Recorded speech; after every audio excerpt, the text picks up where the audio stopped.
Blog મૂકવાની ઈચ્છા નથી, પણ તમારા બધાનો લાસ્ટ બ્લોગમાં સપોર્ટ સારો મળ્યો, જેના કારણે આપણે ફરીથી બ્લોગ બનાવીએ છીએ. ફાઇનલી આપણે ડીઝલ પુરાવે ફરીથી આપણે જવાનું હોય છે દ્વારકા. સૌથી પહેલાં આપણે ચોટીલા પહોંચીને ચા નાસ્તો કરવા માટે મોમાઈ કરીને હોટલ હોય છે, જ્યાં ગાડી સાઈડમાં રોકી લઈએ છીએ. પાર્ટી ચા નાસ્તો કરવા ઊભી રહે છે, હું બી ચા નાસ્તો કરી લઉં છું. ત્યારબાદ પછી આપણે ફાઇનલી નીકળી જઈએ છીએ દ્વારકા બાજુ. સવારે વહેલા આપણે આખી રાત ડ્રાઇવિંગ કરીને દ્વારકાની નજીક પહોંચી જઈએ છીએ. દ્વારકા પહોંચીને આપણે પાર્ટી રૂમ બુક નથી કરાયેલી, જેના કારણે હું પાર્ટીને રૂમ બુક કરી આલું છું. પાર્ટી નહીં તો ફ્રેશ થઈને આવી જાય છે. ત્યાંથી પછી આપણે નાગેશ્વર દર્શન કરી ડીઝલ પુરાવી આપણે ફાઇનલી બેટ દ્વારકાની નજીક પહોંચી જઈએ. બેટ દ્વારકા પાર્ટી દર્શન કરીને આવી જાય ત્યાં સુધી હું નહીં ધોઈને તૈયાર થઈ જાઉં છું. ફાઇનલી આપણે પછી ત્યાંથી ભડકેશ્વર મહાદેવ નજીક હોય છે, જેના કારણે આપણે ત્યાંથી દર્શન કરીને પાછા બેટ દ્વારકા આપણે રિટર્ન આવી જઈએ છીએ, જ્યાં નાઇટ હોલ્ડ હોય છે.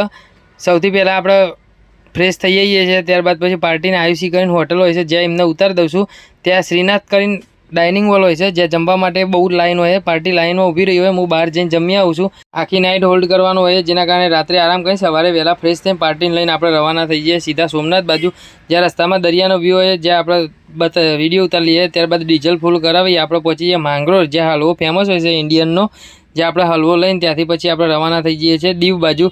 ફાઇનલી આપણે પહોંચી જઈએ છીએ દીવની અંદર, જ્યાં GJ18ની ગાડી હોય છે, જે હિટ મારી જે હોય છે, આપણે એનો વિડીયો બનાવી લઈએ છીએ.